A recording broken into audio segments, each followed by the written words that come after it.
My wife has this perfume that she loves. They don't make it anymore. Ted Baker used to make this thing called Polly. It's from London. And there is a Ted Baker over at Millennium Mall, but they just don't have it anymore. But when she puts it on, I can smell it, and I recognize that smell from anywhere. They say that when they made the ketoret, which is the incense that was offered in the temple in Jerusalem, it was so powerful that you could smell it all the way from Jerusalem to Jericho and back.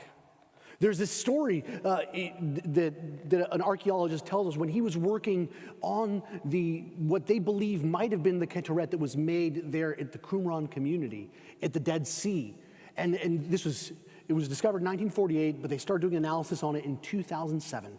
And when they broke it open, the smell permeated the whole lab. It permeated their clothes. And even when this archaeologist went home to his family, for the next 7 days, his house smelled of that. Here we see a picture of worship. Jesus is at Bethany with his friends. It says it's the 6th day before the Passover. That would put it on Saturday before Good Friday. Jesus has raised Lazarus from the dead. He is now going to have a meal with his friends. And just before this, we read of how the Pharisees are being confronted by Jesus and they're plotting to kill him. This story ends, and then it comes back to the Pharisees plotting not only to kill Jesus, but now to kill Lazarus, who is a witness to the resurrection power of Jesus. But I want to focus on this worship that Mary of Bethany offers, this worship that she offers. This worship was valuable. It was costly. It cost her a bit. You see, Jesus is reclining at meal, and the way you would do it in the ancient Near East, in first century Israel, is you would recline with your left elbow, and you would lay on the floor. You wouldn't sit on a chair at a table, but rather you would lean with your left elbow under your body, and you would reach in with your right hand to grab food off the center, and your feet would be to the outside, and you would be barefoot. The reason why you were barefoot was pretty obvious to people back then, but we wouldn't know why. You see, Rome had great sewer systems. They had great plumbing. You could even go to Bath, as they would say in England, and you could see some stellar not British plumbing, Roman plumbing that is still in operation. The Romans knew how to do plumbing. The ancient Near East, not so much. So if you walked in the street, you would be wearing sandals, and there was dust. But there was also donkeys and chickens and horses. And if you were here last week when it was Panama versus US in soccer downtown, you might have seen some of the leftovers from the mounted police. Well, that is precisely what you would have found on your sandals. So Jesus comes to visit his friends. He takes his sandals off and he reclines at table. Mary of Bethany comes in unobtrusively, and she just pours this nard, this pound, if you will, this Roman pound, which is about 335 milliliters of this super expensive ointment on Jesus' feet. And it says she lets her hair down and she washes his feet. It was costly, I said. Why was it costly? It says it was about 300 denarii. Do you know how much that is nowadays? Well, denarii doesn't mean much to us, but a denarii was a silver coin. And a silver coin in those days, 1 denarii was the average of 1 day's wage. And if you subtract the number of Sabbaths that there are in the year, 52 of those, this would have been a whole year's wage. So picture this. What is your salary? You don't have to answer that because we're in church and we don't talk politics, we don't talk money because that'll make people feel uncomfortable, right? But what do you earn? Now imagine you take that and you pour that, you waste that at Jesus' feet. I mean, I remember my dad loves Royal Lime. It's this cologne. And so one day my aunt gave him that as a present, and I broke into his bathroom and I decided I'd try it, except for I broke the glass and I wasted it all. You see, what I did with perfume was waste. What Mary did was worship. It was costly. It was a year's salary poured at Jesus' feet. The second thing that it was is that it was total. It says that she put down her hair. If you're unaware with how Orthodox Jewish women do to this day, and it's following that same ancient Near Eastern custom, is that a woman's hairs are glory. St. Paul tells us that.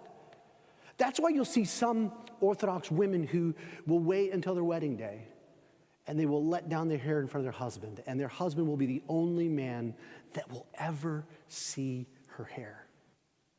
And that night, that next day, she will shave her head and she will wear a wig the rest of her life. For only her husband has seen her hair. So this is actually what's happening in modern day equivalent. She has walked into church and she's lifted up her skirt. Do you see why the people are taken aback by this total worship? This amazing worship of Mary at Bethany. It's total.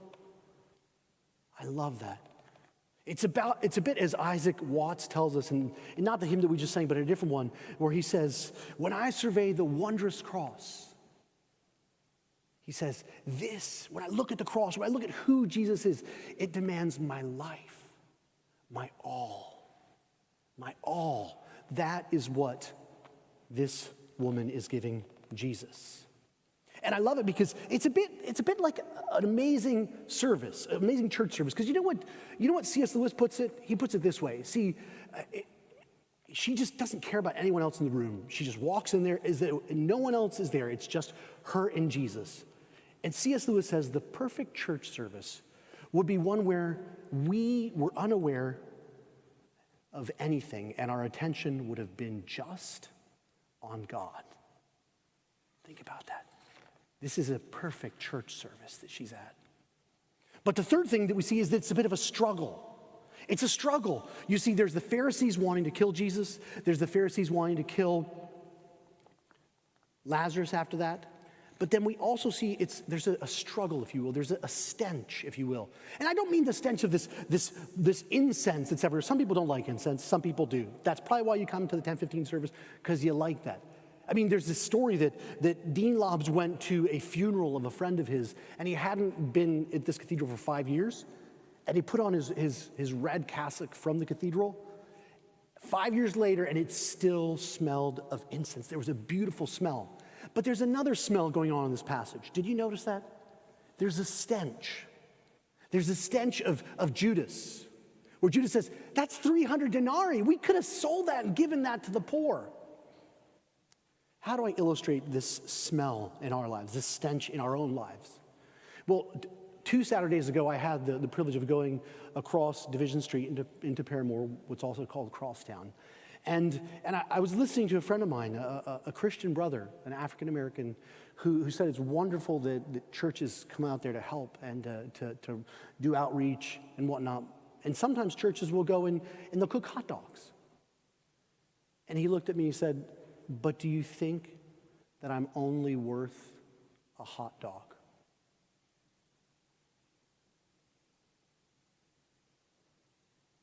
How much is Jesus worth to you? Is he worth just a hot dog? Is he just worth 300 denarii? Or does he demand my life, my soul, my all?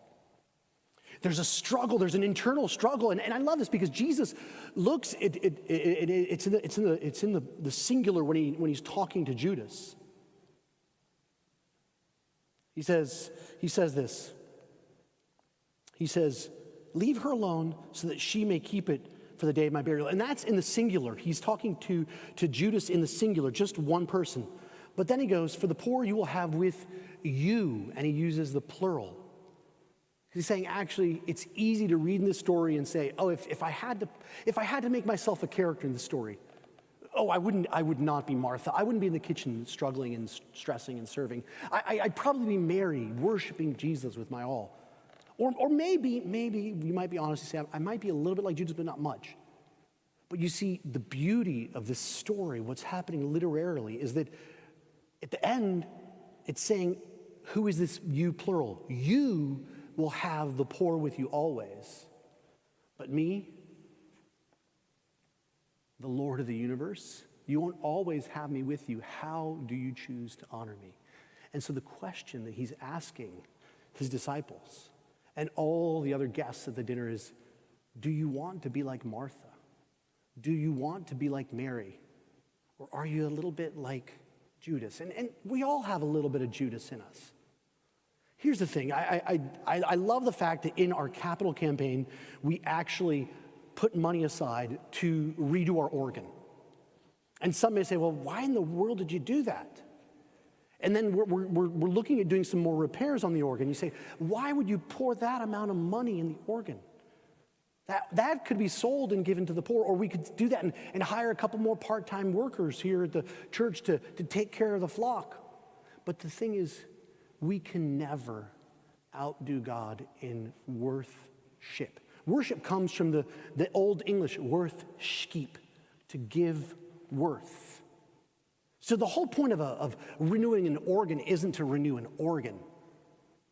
It's to say how much we value Jesus Christ. Not how much we value classical music. Not how much we value Michael Petrosh's amazing playing at that console. It's about how much we value Jesus. How much price tag do you put on Jesus Christ? And I love that because when you love Jesus, it changes you. And there's a parallel story to this. This story is told in the Gospel of John. It's told in the Gospel of Matthew and in the Gospel of Mark. But there's another similar story, but not the same one, that takes place in the Gospel of Luke. And this sinful woman comes to anoint Jesus' feet. And in Luke, there's this beautiful one-word turn of phrase in Greek. And Jesus says, this woman loves much because she has been forgiven much. Hoti.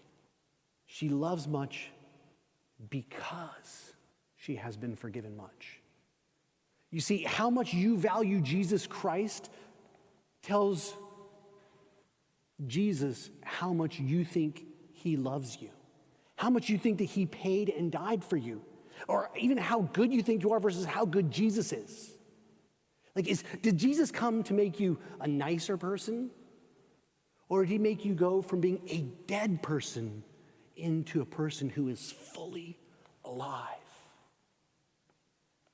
We should love much because we have been forgiven much.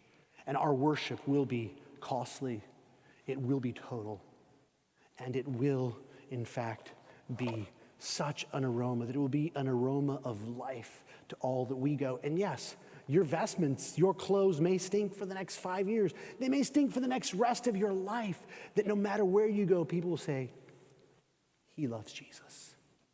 She loves Jesus.